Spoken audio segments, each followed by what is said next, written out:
నగ్మా గారు రిక్షావాడు అనుకుంటాను.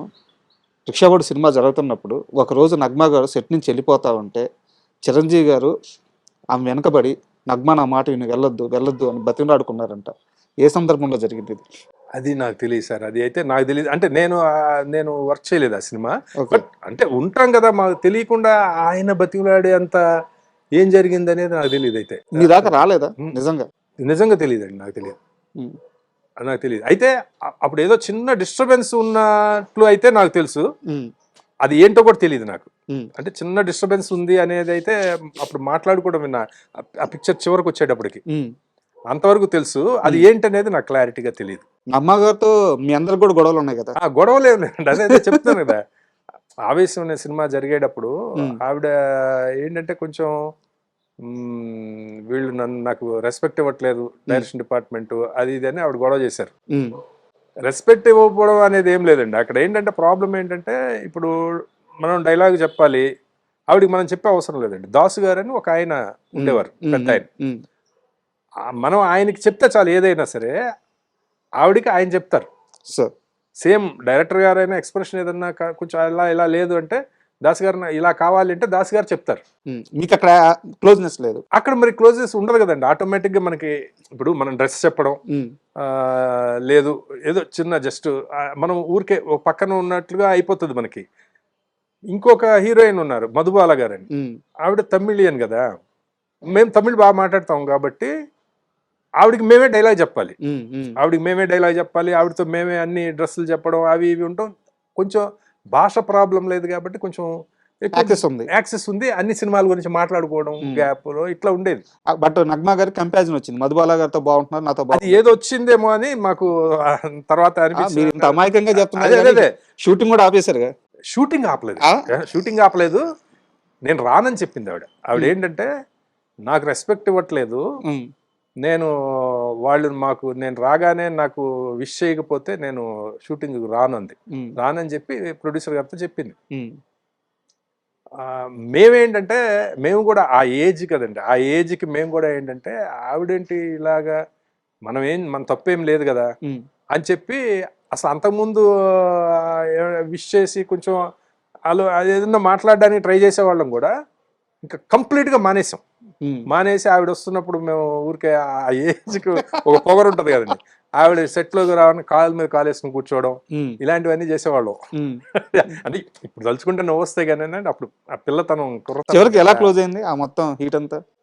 ఇంకా తర్వాత ఇంక మేము కూడా కొంచెం ఎక్కువ వెళ్ళిపోయి మేము అసలు ఆ తర్వాత ఆవిడ ఏంటంటే లాస్ట్ షెడ్యూల్కి వాళ్ళు నాకు అపాలజీ చెప్పకపోతే నేను రానని చెప్పేసి. అప్పుడు మేమేం చెప్పామంటే, సార్ మా వల్ల షెడ్యూల్ దెబ్బతింటాం ఎందుకు సార్, ఇదంతా కూడా డైరెక్టర్ గారికి చెప్పాం, మొత్తం జరిగిందంతా కూడా చెప్పి, సార్ మేమే మానేస్తాం సార్, ఎందుకు ఇప్పుడు సినిమాలో ఆవిడ కావాలి కదా, కంపల్సరీగా ఫినిష్ చేయాలి కదా అని అంటే, ఆ తర్వాత మన జర్నలిస్ట్ ప్రభు గారు ఉన్నాడు కదా, మాకు అంటే మేమంతా ఆ టైం నుంచి ఒకేసారి వచ్చిన వాళ్ళం కదా, ఇలా జరిగింది అని చెప్పి మేము అసలు south Indian directors film association చాలా పెద్దగా వెళ్ళింది కదా, మేము ఊరికే వెళ్ళలేదండి, మేము రిపోర్ట్ పెట్టేస్తున్నాము, ఇలాగా మమ్మల్ని ఇల్ట్రీట్ చేసింది ఆవిడ, అది ఇది అని చెప్పి మొత్తం తమిళ వాళ్ళని కలుపుకొని మేము చాలా పెద్ద ఎత్తున దీన్ని మేము వెళ్ళిపోతాం అది ఇది అని మేము చెప్పాం ఊరికే. ఆ తర్వాత ఏమైందో మరి ఏం జరిగిందో అంటే, ఆవిడే షూటింగ్కి వచ్చారు. వచ్చిన తర్వాత ప్రొడ్యూసర్ గారితో అవన్నీ ఇంకా ఏం వద్దండి, ఇంకా అయిపోయింది కదా అని అన్నారు. చివరిలో అందరికి బాయ్ చెప్పి షేక్ హ్యాండ్లు ఇచ్చారు, అంతా బాగానే వెళ్ళిపోయారు అంతే. అంటే ఆవిడకి కూడా చిన్నతనమేనండి, అంటే అప్పటికి ఆవిడకి కూడా పెద్ద ఏజ్ ఏమి ఉండదు కదా. ఆ మెయిన్ అంతా అక్కడ ఏంటంటే ఆ కురతనం వల్ల వచ్చే ప్రాబ్లమ్స్, ఈగోస్ అంతే. అంటే గురుగారి విషయానికి వస్తే సార్, ఆయన చాలా మందిని ఆర్టిస్టులుగా మార్చేశారు, వేరు వర్క్స్ చేసుకునే వాళ్ళందరినీ. సో ఇప్పుడు అంతా మాట్లాడుకుంటే అదే ఒక పెద్ద ఇంటర్వ్యూ అయిపోద్ది. అవునండి.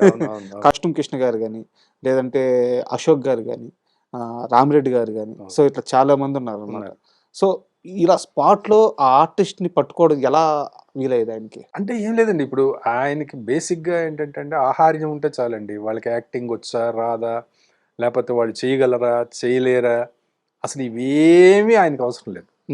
మీకు ఒకటండి, ఆయన ఎప్పుడు ఆడిషన్స్ అని చెప్పి ఈ డైలాగ్ ఎలా చెప్తావో చెప్పి చూపించు, ఇలా నడిచి చూపించు, ఆ, ఇవి ఏవి ఎప్పుడు అడిగిన సందర్భమే లేదు. ఉమ్, ఈ క్యారెక్టర్కి ఎందుకో ఆయనకి ఆ మైండ్లో పడుతుంది, ఇతను వేసేద్దాం అని. ఉమ్, అతనికి యాక్టింగ్ వచ్చా, అసలు కనీసం సినిమాలు చూసే అలవాటు ఉందా, అవన్నీ కూడా అవసరం లేదు. సార్ వాళ్ళని తీసుకొచ్చి వాళ్ళకి గెటప్ వేసి ఓన్లీ వాళ్ళకి ట్రైనింగ్ ఇవ్వడం ఇవేమి ఉండవు. సార్ డైరెక్ట్ కెమెరా ముందు నిలబెట్టి ఎలా యాక్ట్ చేయాలి అనేది ఆయన మొత్తం ఆయన చెప్పి చేయిస్తారు. సార్ ఇక్కడ ఒక సమస్య ఉంది.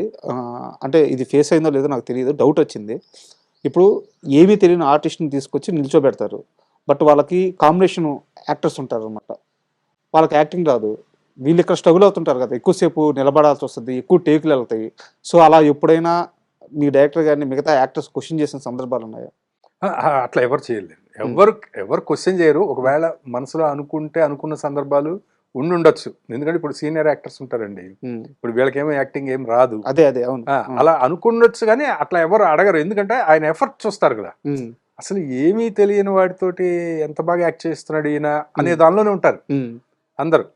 అందులో ఇంకోటి ఏంటంటే ఆ టైంలో అందరూ భలే కోఆపరేట్ చేసేవాళ్ళండి. సార్ ఎవరు కూడా ఇతను కొత్త ఆర్టిస్ట్, ఇతనికి ఏమీ తెలియదు కాబట్టి మనం కోఆపరేట్ చేయాలి అనే దాంట్లోనే ఉండేవాళ్ళు సార్ ఆర్టిస్టులు అందరూ కూడా. అంతేగాని వీడెవడో వీడిని కొత్త వాడిని తీసుకొచ్చి నా పక్కన పెట్టి చేస్తున్నారు అవి ఉండేవి కాదు. సార్ వాళ్ళు కూడా హెల్ప్ చేసేవాళ్ళు. అలా కాదు, నువ్వు ఇలా డైలాగ్ చెప్పు, అలా చెప్పు అని చెప్పేవారండి వాళ్ళు. రామిరెడ్డి గారు జర్నలిస్టా? కాదండి, ఆయన జర్నలిస్ట్ అని నాకు తెలియదు. ఆయన అసలు సినిమా యాక్టర్ అవ్వాలనేది అసలు ఆయనకి అదంతా ఏం లేదు. వాళ్ళ నాన్నగారు అడ్వకేట్, లాయర్ వాళ్ళ నాన్నగారు. వాళ్ళ ఇంట్లో శ్రీనగర్ కాలనీలో ఇప్పుడు డైరెక్టర్ గారు వచ్చి ఇక్కడ షూటింగ్లు చేస్తున్నప్పుడు తలంబ్రాలు, ఆహుతి ఆ సినిమాలు షూటింగ్లు జరిగాయి వాళ్ళ ఇంట్లో. అప్పుడు ఈయన బైక్ మీద వచ్చేవాడట. ఆయన్ని చూసి ఈయన బాగుంటాడు అని, ఆయనకి యాక్టింగ్ ఇంట్రెస్ట్ లేదు, లేకపోతే ఆయన యాక్టర్ వాళ్ళని వచ్చిన వ్యక్తి కాదు. ఓకే, అలాగే తీసుకొచ్చి అంశంలో పెట్టారు. అలాగా ఆయన పెద్ద యాక్టర్ అయిపోయారు.